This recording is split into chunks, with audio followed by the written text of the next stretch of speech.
Thank you for taking the time to share your knowledge on health IT standards. Would you please give us a brief overview of yourself, your organization, and your experiences in working in health IT standards? Great. Thank you very much. My name is Al Cannell, President of Strategic Interests. We're a 10-year-old upstate New York firm that helps providers, payers, vendors, and government organizations transform healthcare through innovation. And I've been involved in standards for over 15 years, both helping some standards bodies, working with the vendors to help determine how to utilize and adopt and get ahead of standards, and helping providers figure out how to select technologies and deploy them leveraging standards. Great. Thanks, Al. Yep. Brett Kinsler, a partner with Strategic Interests. I'm in charge of clinical services and informatics. Been in healthcare about 28 years, working with Strategic Interests for about 4. Predominantly, I'm involved in interoperability, data normalization, and working with those types of health standards for our clients. Great. Thank you, Brett. If you could please give us a brief explanation of what health IT standards actually are, from your perspective as an expert in the field of healthcare data integration. At its simplest, it's just a way to have systems be able to communicate with each other effectively. So they are structures for how messages are formatted, how data is transported, security measures, and also for normalization of data, codification of data, so that the various systems understand what they're saying and enable communication. Okay, great. To take off on that a little bit more, if you could speak a little bit more about why are health IT standards important and how do they impact specifically data analytics in healthcare? Sure. So standards can really help organizations reduce the time it takes to incorporate information from other facilities so they can have a longitudinal plan of care. So they can actually improve the prognosis and diagnosis when a patient is presented for the very first time. Also, as organizations are trying to use analytics to help identify the patients most at risk, or to identify the gaps in care for patients, they need a repository, a data repository that's comprehensive so they can spin through there with some precision to help make those decisions and help the individuals with those objectives. So it helps with that. And lastly, with the preponderance of AI and really advanced analytics, as well as digital health patient engagement tools, you need a comprehensive directory of the information on that patient to be able to do so. Excellent. Yeah, if you think about it, it would be impossible to have any kind of meaningful analytics if the data isn't standardized. If everybody is calling the same thing something different, you can't run analytics on that type of data and come out with insight that's usable. Lastly, the notion of the time that IT takes to build and deploy new apps could be reduced and can be reduced, so the actual time for total cost of ownership for IT systems can be lower. Great, thank you. As with many areas of healthcare informatics, health IT standards have evolved greatly over the past 10 years or so. What do you feel the greatest challenges have been in this evolution?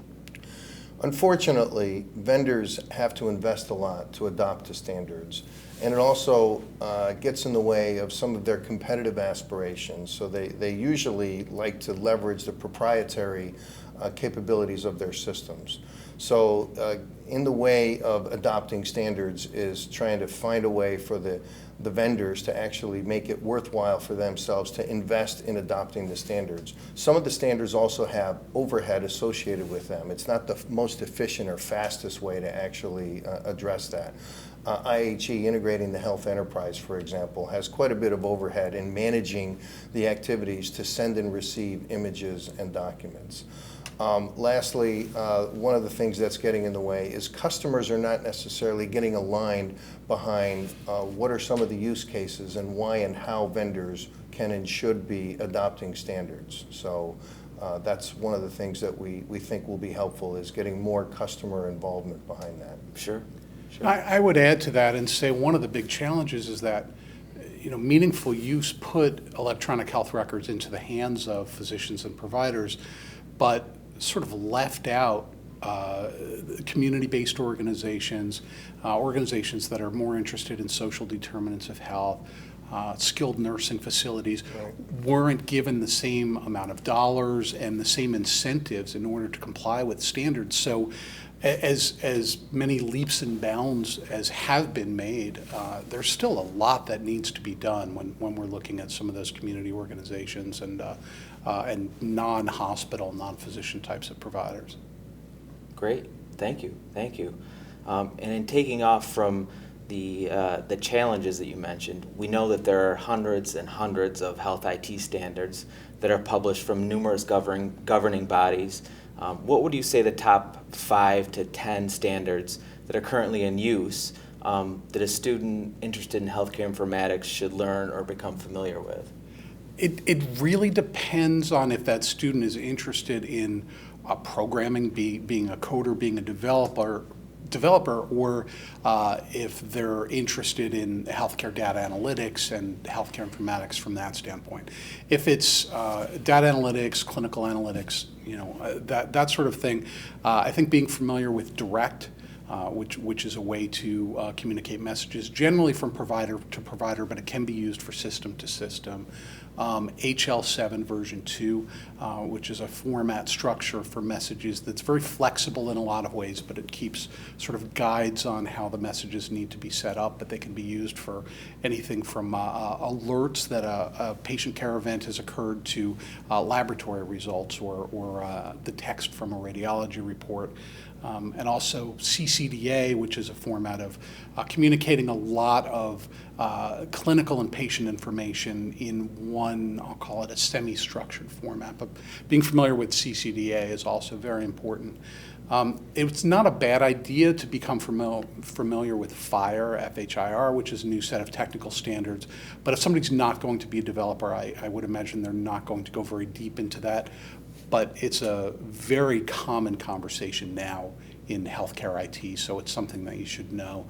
And also understanding what APIs are and how APIs can be used to connect different systems in sort of a fast, efficient way. APIs being application programmer interfaces. It's interesting because the whole world was in HL7, Health Level 7, which basically was sending information and or receiving information in a single thread, but it was narrow in the scope of what it provided and very well-defined transactions, very similar to EDI in the manufacturing environment with pipe delimited, information in a common set. The whole world was really excited when it moved to the concept of the CDA or the CCDA, Consolidated Clinical Document Architecture, which basically said we'll get a lot of consistent information in a structured format in a block. And we'll then get really good at moving the blocks, and then people will figure out how to take that information out and use them for other purposes. That's where the IHE, Integrating Health Enterprises, was useful.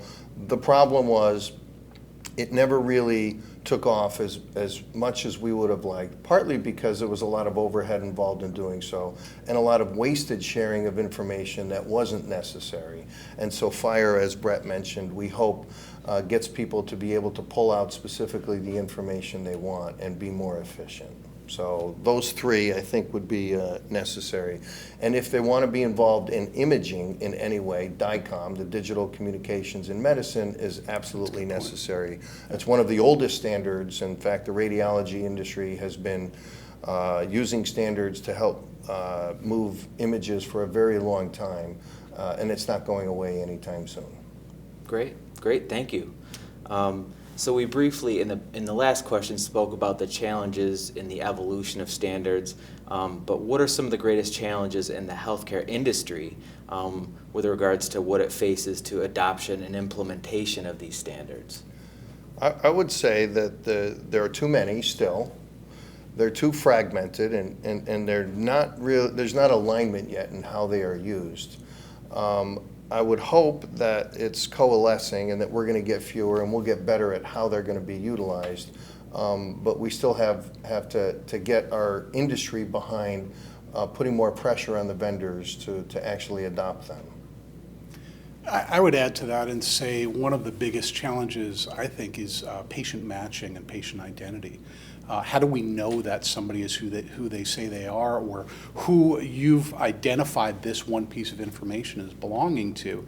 And the United States has been very reticent to adopt sort of a national patient identifier.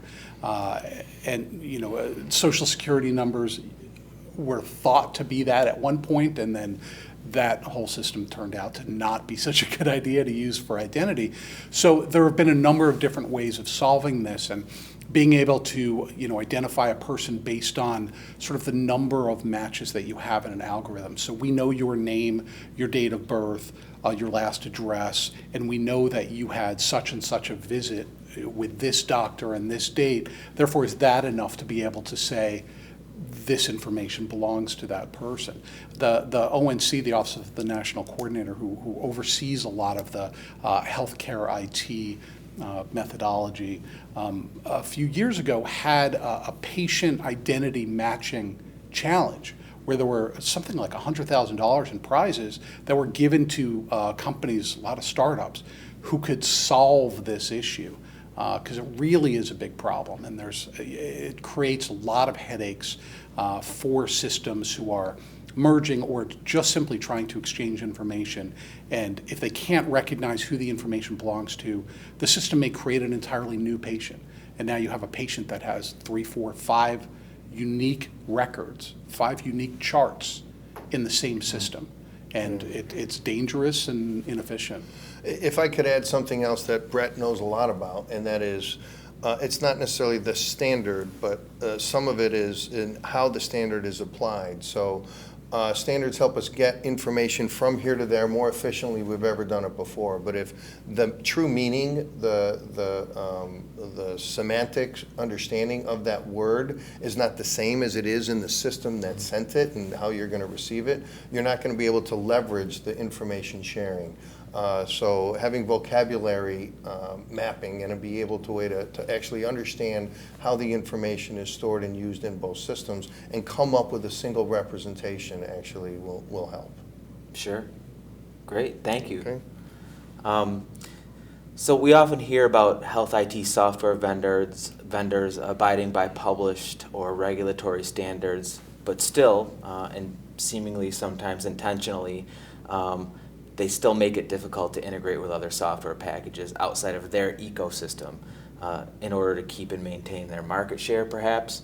Do you see this as a problem still today? And if so, could you share your current or past examples of where you've seen this? So, in essence, are vendors abiding by the standards in spirit but not in letter in order to maintain market share?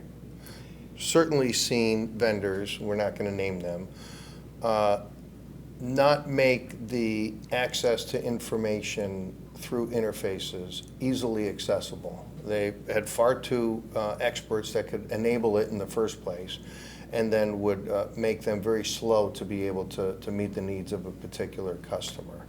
I think it still is a problem, and it's going to take customers putting pressure on them to really make a difference. And the government is helping with the new proposed rule.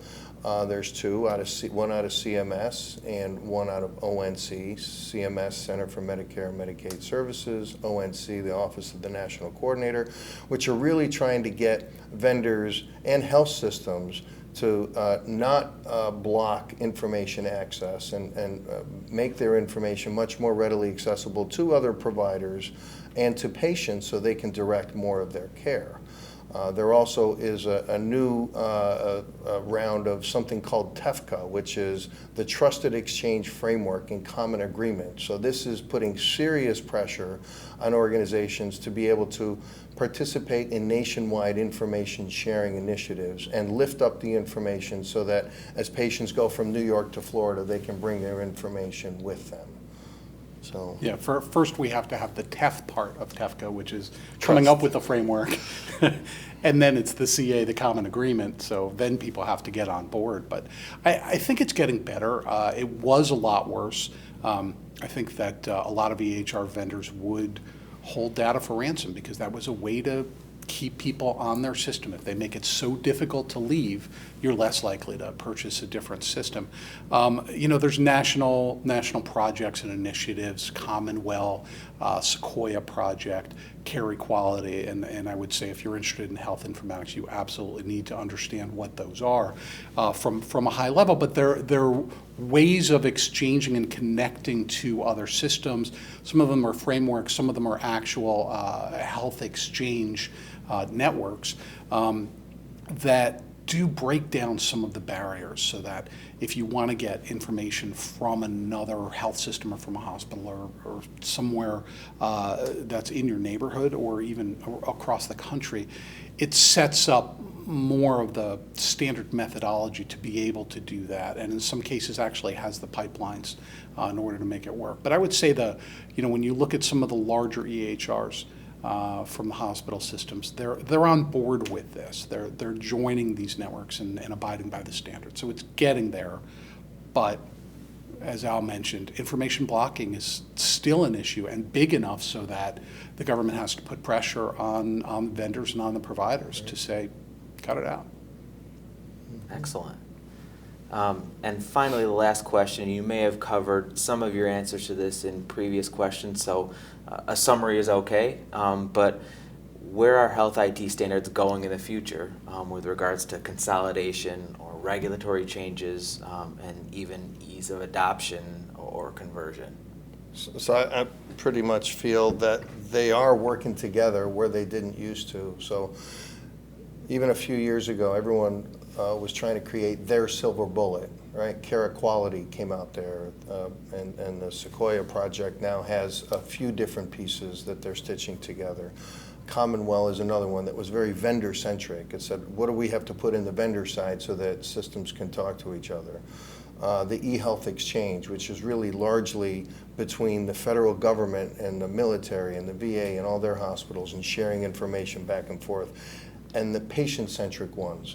They were all trying to be the standard that everybody had to adopt. Now there's a recognition that different use cases, whether you're trying to push data or access data or utilize it for other purposes, that it really is going to be a combination, and they're starting to see where the seams are and come together. So I feel hopeful that we'll have more scenarios where an organization that understands what their needs are and they understand what assets they have, they can figure out how to utilize these different networks and the standards to help them accomplish their objectives. But we have to continue to put pressure on the vendors to adopt them. Yeah, people who are new into healthcare IT space are always surprised that there isn't one standard, and the joke kind of is, yeah, sure, there's a standard, pick whichever one you want and use that. It really comes down to trust between organizations, among organizations, and the vendors and the providers. That really is the most important thing, and once we have that trust, it's easier to move toward fewer standards and a single methodology, which is really what we need. You use the term future, and I think that we'd be remiss in not at least mentioning blockchain in healthcare, maybe a little more technical than even I can comprehend, but futurists in healthcare tech are saying that blockchain will probably help with the data governance, privacy and security of data, and I think that we should probably keep our eyes open for what that's going to mean as well. Okay. Al, thank you. Brett, thank you. Pleasure. This has been a very enlightening conversation. Great. All right. Thanks for having us.